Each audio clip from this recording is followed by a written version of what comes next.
Добре дојдовте. Денес имаме една тема што на површина изгледа многу позната, но кога ќе почнеш да копаш се отвора цел еден свет. Зборуваме за Василица во Битола. Сите знаеме за вртење мазник со паричка, нели? Но што ако ви кажам дека за таа традиција се крие се од бучни, маскирани поворки кои бркат демони, се до една неверојатна приказна за дарежлив светец и алчен управник од 4 век? Токму така. Тоа е како една сложувалка. Имаме едно парче од некое, да речам, паганско минато, имаме парче од социјален ритуал и едно огромно, клучно парче од христијанска легенда. Денес ќе се обидеме да ги составиме сите тие делови, за да видиме на крајот каква слика добиваме. Токму тоа е нашата мисија. Основата за оваа наша анализа е еден текст насловен Битола и Василица, кој е вистински рудник на информации. Ајде да почнеме со она што е најпознато. Централниот настан во секој дом – мазникот. Добра. Според текстот, главната прослава за друштвата почнува вечерта на 13 јануари. Но има еден детал во самата организација што веднаш ми падна во очи. Да, погодам. Кој е домакин? Токму тоа. Не е случајно, не е со договор. Домакин таа година е оној кај кого се паднала паричката предходната година. Чекај малку. Ова значи дека паричката не е само за тоа кој ќе има среќа, туку е еден вид преоден пехар за тоа кој ќе ја организира забавата следната година. Да. Гениално е, нели? Гениално е. Практично го принудува друштвото да се собере пак. Токму така. Тоа е, како да кажам, еден саморегулирачки систем за одржување на заедницата. Не е оставено на случајност или на добра волја, туку е вградено во самиот ритуал. Обврската, но и честа, се пренесува од еден на друг. На тој начин, традицијата сама се одржува во живот, а друштвените врски се зацврстуваат секоја година. Вистинска машина за одржување е пријателства. И трпезата е класична. Изворот вели мазник, домашни колбаси, домашно вино. Секако што треба. Но тука најдов на нешто што, лично ме изненади. А тоа е? После целиот овој ритуал, со мазникот, кој има и некоја света димензија, следното нешто што го прават традиционално е играат комар. Фрлаат зар. Тоа ми звучи како, многу чуден спој. На прв поглед може би да, но ако размислиме подлабоко, има своја логика. Ако паричката е символ на среќата што даѓа, тогаш комарот е првиот тест за таа среќа. Тоа е едно ритуално испробување на среќата на самиот праг на новата година. Не се работи толку за добивка или загуба, колку за еден символичен чин со кој се проверува што носи годината. Еден вид народно гатање преку игра. Значи, прво дознаваш дали ќе имаш среќа, а потоа веднаш ја ставаш на тест. Ми се допаѓа. И сето ова е само загревањето, ноќта со пријателите. Ритуалот продолжува и утредента, на 14 јануари, но овој пат во најтесниот круг, во семејството. Да, тогаш е поинако. Тогаш домакинката го прави мазникот, го сече, но не само за членовите на семејството. Изворот вели дека секогаш се оставаат уште 2 парчиња. Едно за Бог и едно за домот. Точно. И тоа е клучен детал. Тоа го пренеса фокусот од индивидуална среќа на една, како да кажам, колективна благосостојба. Со парчето за Бог се бара неговиот благослов, а со парчето за домот, куќата се третира како жив организам, како член на семејството, на кој исто така му е потребна заштита и берижет. Тоа покажува дека не се работи само за тоа јас да имам среќа, туку ние, како семејство, како дом, да бидеме заштитени и да просперираме. Добро, значи го имаме овој топол, семеен, друштвен дел од прославата.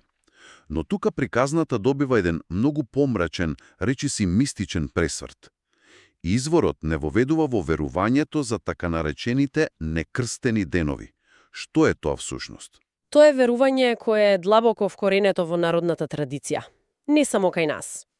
Периодот од Божич до Водици, од прилика тие 12 дена, се сметаат за опасен лиминален период. според верувањето, бидејќи Исус се уште не е крстен и водата е некрстена, злите духови, демони и разни надприродни суштества имаат поголема слобода да шетаат по земјата и да им наштетат на луѓето. Крстот, како символ на заштита, е врзан и неговата моќ е намалена.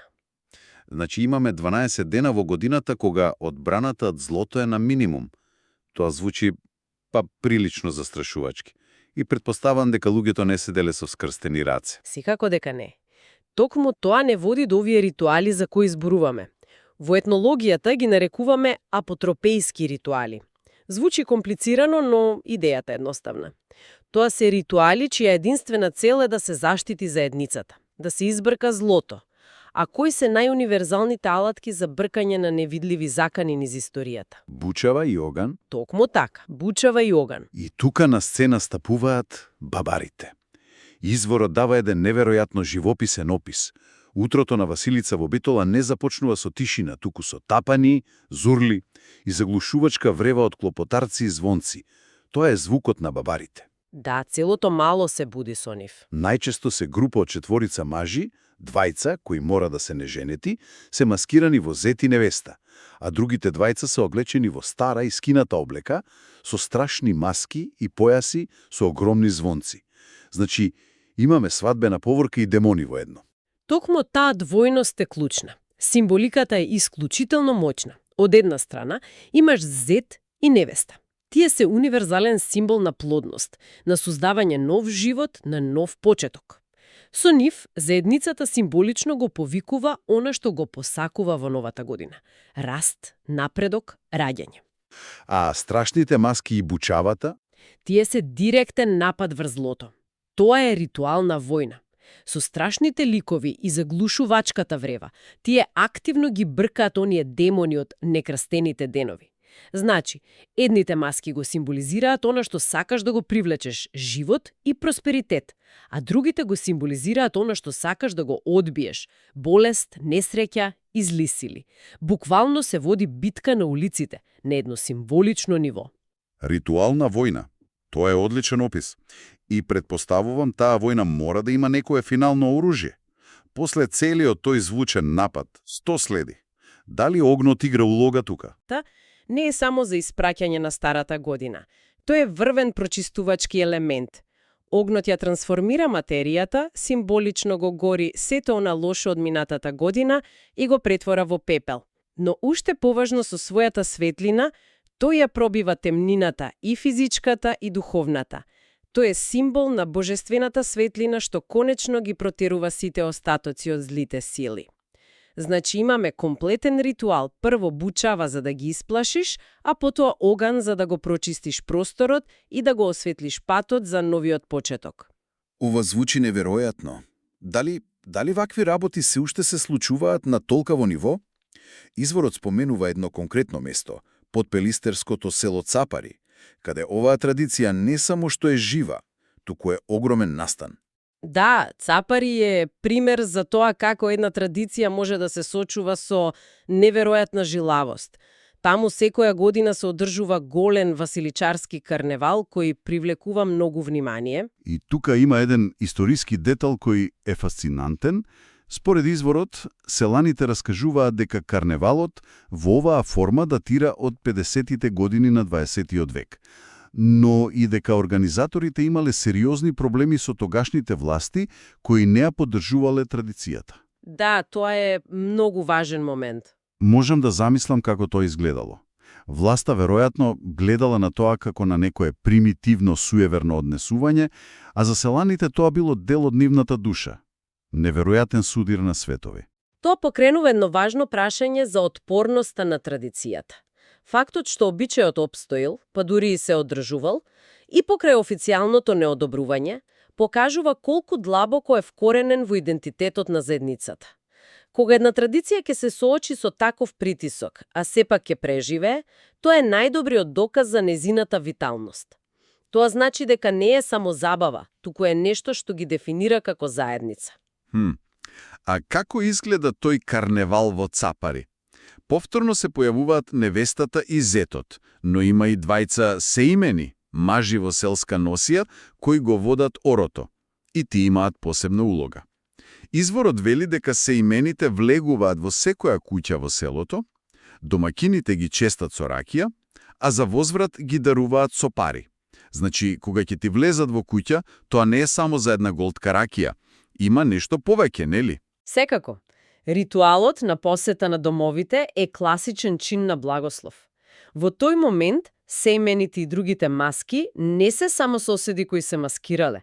Тие се носители на празничниот дух.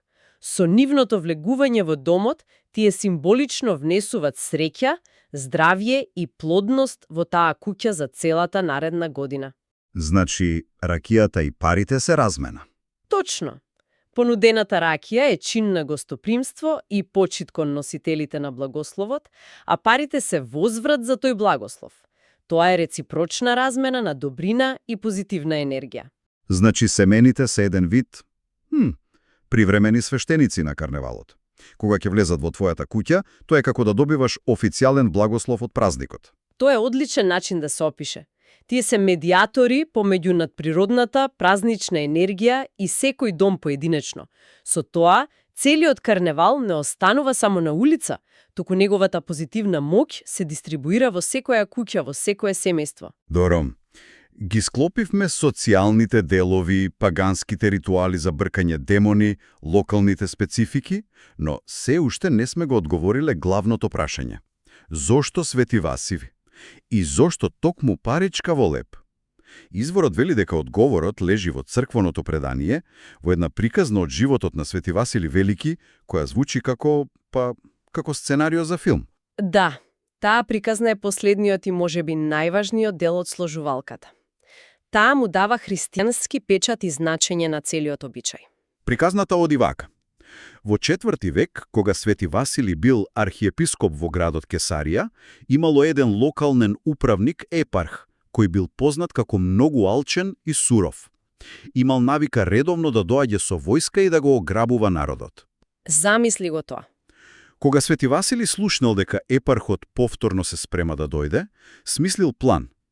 Ги повикал сите богати граѓани и побарал од нив да го донесат сит свој накит и сите златници. Идејата била да го понуди тоа богатство како откуп, за да го спаси градот од плячкање и насилство.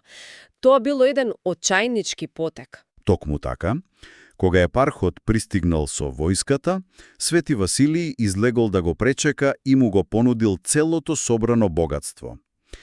И тука се случува пресвртот. Според преданието, епархот бил толку трогнат и изнинаден од овој чин на пожртвуваност, што не само што одбил да го земе богатството, туку наредил на војската да се повлече и воопшто не го ограбил градот. Што го оставило Свети Василий со еден многу специфичен проблем. Да, останал со куп злато и накит токму на новогодишната вечер и немал поим кој што дал, како праведно да го врати сето тоа. Точно. И тогаш, како што вели житието, просветлен од Господ, наредил да се направат мали лепчиња. Во секој лепче ставил по еден дел од накитот или златниците. Утредента на Нова година ги поделил лепчињата на сите верници. И тука се случило чудото. Секој во своето лепче го нашол токму она што претходно го дал за спас на градот. И оваа приказна менува се. Таа го трансформира целиот чин. Наоѓањето на паричката повеќе не е само прашање на слепа среќа, тоа станува чин на божествена праведност. Не добиваш нешто случајно, туку го добиваш она што праведно ти припаѓа.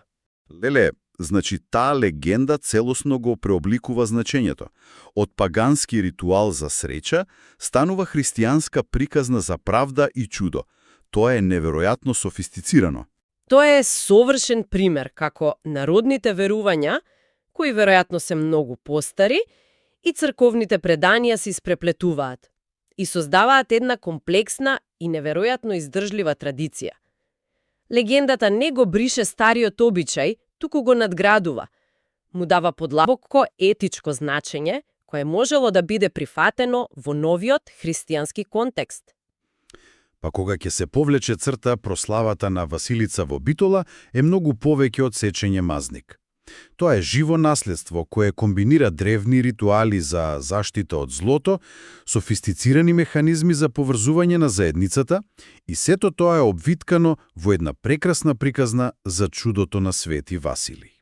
И интересно е да се забележи ритамот на прославата. Започнува во интимноста на домот, со семејството и пријателите околу мазникот, каде што се бара личната индивидуална среќа, а потоа прославата експлодира надвор, на улиците, со бучавата на бабаните, карневалот и огнот, каде се бара колективна заштита. Тоа е процес што го зајакнува и личното чувство на надеж, но и колективниот дух на заедницата, која заедно се бори против темнината. И за крај, оваа приказна ме остава со една мисла. Изворот споменува како властите во 50-тите години не го поддржувале карневалот во Цапари. Тоа отвора едно интересно прашање. Кои аспекти на ваквите длабоко вкоренети народни традиции може да се сметаат за непожелни од страна на некоја власт без разлика на идеологијата? И зошто е толку важно за заедниците инстинктивно да се борат да ги зачуваат, дури и кога се соочуваат со отпор? Тоа е нешто за размислување.